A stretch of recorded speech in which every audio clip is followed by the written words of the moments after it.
देवराजसेव्यमानपावनाङ्घ्रिपङ्कजं व्यालयज्ञसूत्रमिन्दुशेखरं कृपाकरं नारदादियोगिवृन्दवन्दितं दिगम्बरं काशिकापुरादिनाथकालभैरवं भजे।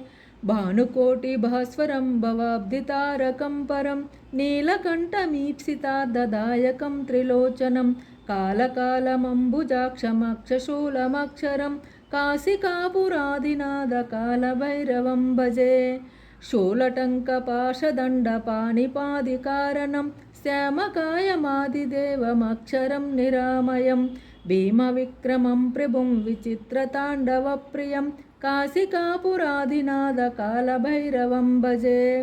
भुक्तिमुक्तिदायकं प्रशस्तचारुविग्रहं भक्तवत्सलं स्थिरं समस्तलोकविग्रहं निक्वनन्मनोज्ञहेमकिङ्किनीलसत्कटिं काशिकापुरादिनाथकालभैरवं भजे। धर्मसेतुपालकं त्वधर्ममार्गनाशकं कर्मपाशमोचकं सुशर्मदायकं विभुं स्वर्णवर्णकेशपाशशोभिताङ्गमण्डलं काशिकापुरादिनाथकालभैरवं भजे।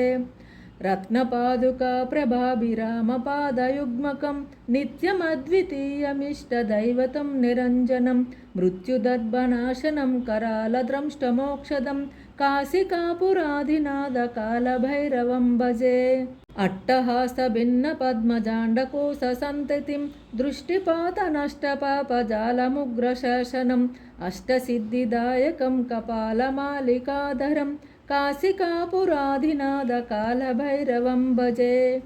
भूतसङ्गनायकं विशालकीर्तिदायकं काशीवास्तलोकपुण्यपापशोधकं विभुं नीतिमार्गकोविदं पुरातनं जगत्पतिं काशिकापुरादिनाथकालभैरवं भजे।